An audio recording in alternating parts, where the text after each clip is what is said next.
Κύριε Νίμιτς, μ' ακούς? Τι είναι για σένα η λέξη Μακεδονία, κύριε Νίμιτς?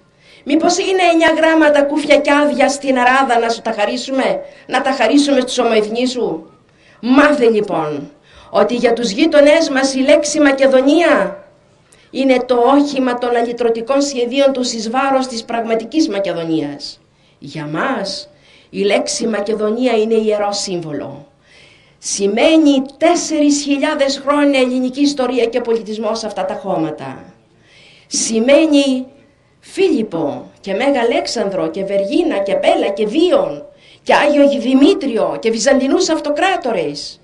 Αλλά σημαίνει και Αραπίτσα και ποταμούς αιμάτων και νεκρά παλικάρια. 700 κριτικοί νεκροί Μακεδονομάχοι. Έγιναν χώμα σε αυτά τα χώματα. Δεν γύρισαν ξανά στην πατρίδα τους. Έσπηραν τα κοκαλάκια τους εδώ. 100 οι Μανιάτες, εκατοντάδες οι άλλοι Πελοποννήσοι, οι Πανέλληνες, χιλιάδες οι γηγενείς.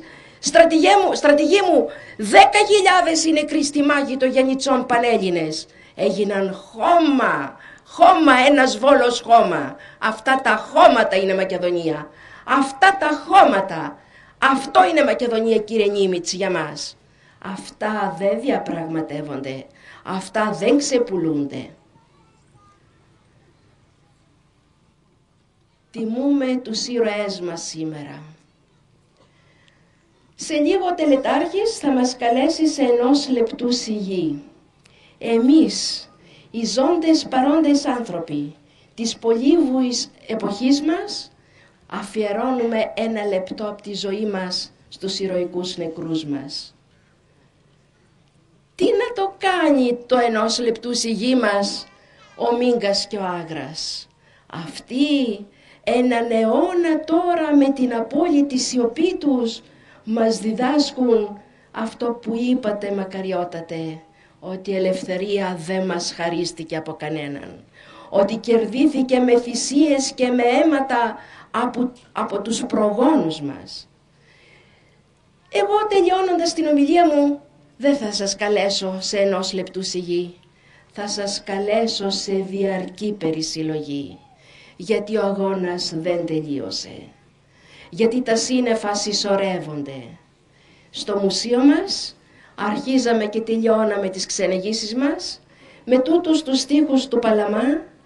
Τους λέω, η περισυλλογή δική σας και τελειώνω. Χρωστάμε και σε όσους ήρθαν, πέρασαν, θα έρθουνε, θα περάσουν.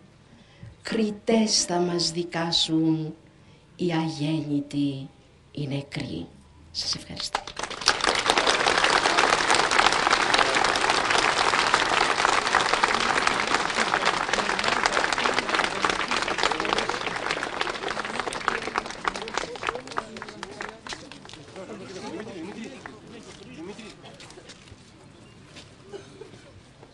Είμαστε συγκλονισμένοι.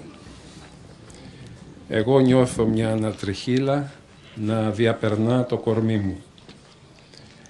Όταν σκέπτομαι, έστω πριν από 100 χρόνια, ότι εδώ γράφηκε μια τραγωδία, ότι 2 παλικάρια μας θυσιάστηκαν για τη Μακεδονία, για αυτή την ακριβή πατρίδα, σκέπτομαι πως σε αυτά τα μέρη εδώ, εσείς που κατοικείτε, είσαστε ευλογημένοι, είσαστε ευνοημένοι.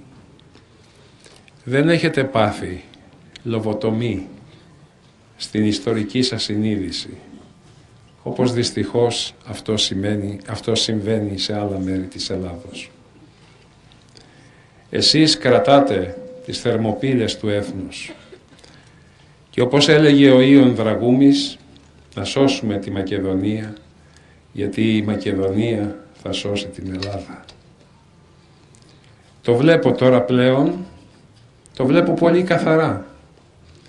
Η Μακεδονία θα σώσει την Ελλάδα, γιατί κάποια Ελλάδα αποφάσισε να αυτοκτονήσει. Και η Μακεδονία είναι αυτή που κρατάει ψηλά τα λάβαρα.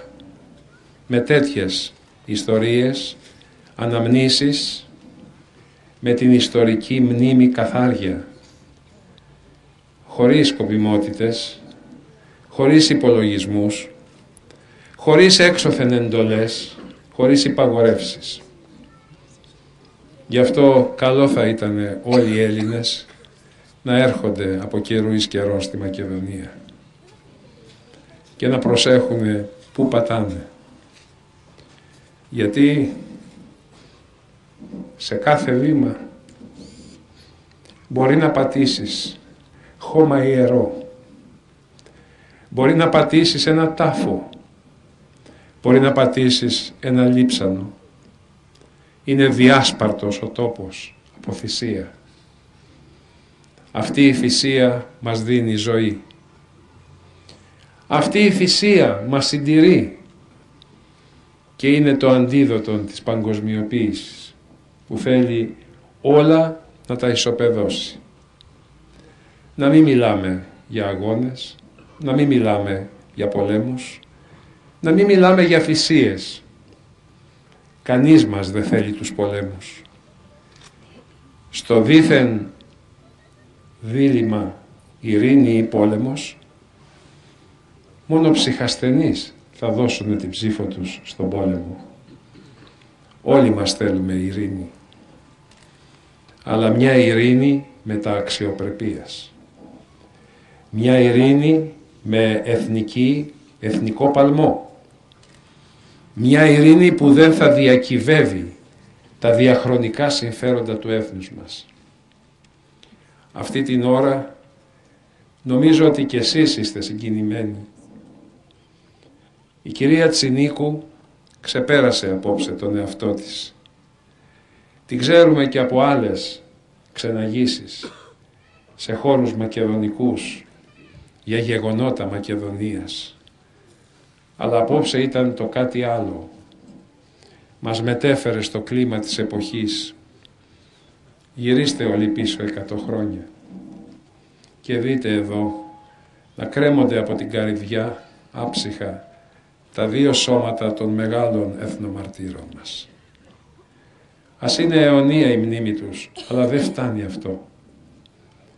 Εάν δεν θελήσουμε να διδαχθούμε και αν δεν θελήσουμε να πάρουμε πίσω αυτά τα οποία έχουν αρχίσει κάποιοι να σκορπίζουν, δεν θα αργήσει να έρθει η ημέρα που άνευροι, χωρίς παλμό, απλώς θα γίνουμε καταναλωτικά όντα. Τα σούπερ μάρκετ μας ενδιαφέρουν. Το καινούριο